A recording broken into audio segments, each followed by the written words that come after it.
नमस्कार, मी संदीप आणि तुम्ही पाहता LS मराठी। पाहुयात काही विशेष घडामोडी। सोलापुरातील माळशिरसमध्ये पिकअप गाडी विहिरीत पडून 8 जणांचा मृत्यू। देवदर्शनावरून परतताना अपघात। सोलापूरच्या अपघातात मृत्युमुखी पावलेल्या प्रवाशांबद्दल रोहित पवारांनी वाहिली श्रद्धांजली। आंदोलनाच्या व्यासपीठावरून वाहिली भावपूर्ण श्रद्धांजली। शेतकऱ्यांवर अनेक कर्जाचा बोजा, सरकारनं आंदोलनाचा गांभीर्याने विचार करून मार्ग काढावा, राजेंद्र पवारांची सरकारकडे मागणी।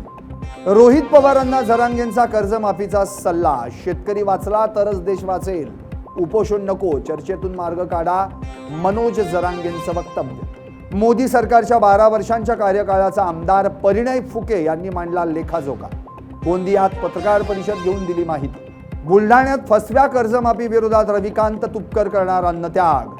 टप्प्याटप्प्यानं राज्यभर आंदोलन पेटणार, रविकांत तुपकर यांचं वक्तव्य। पंकजा मुंडे जालना दौऱ्यावर, पंतप्रधान नरेंद्र मोदींना दीर्घायुष्य लाभण्यासाठी केली रेणुका मातेचरणी प्रार्थना। नंदुरबार RTO ॲक्शन मोडवर, खासगी ट्रॅव्हल चालकांची विशेष तपासणी, मद्यप्राशन केलेल्या चालकांवर गुन्हे दाखल होणार। अमरावतीत वाहन चोरी प्रकरणात तिघांना अटक, 3,60,000च्या 10 चोरीच्या गाड्या जप्त।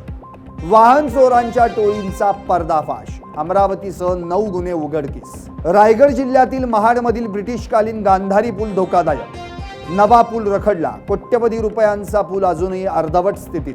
पूल कधी पूर्णत्वास येणार, सर्वांचंच लक्ष। आणखी काही विशेष घडामोडींसाठी पाहत रहा LS मराठी।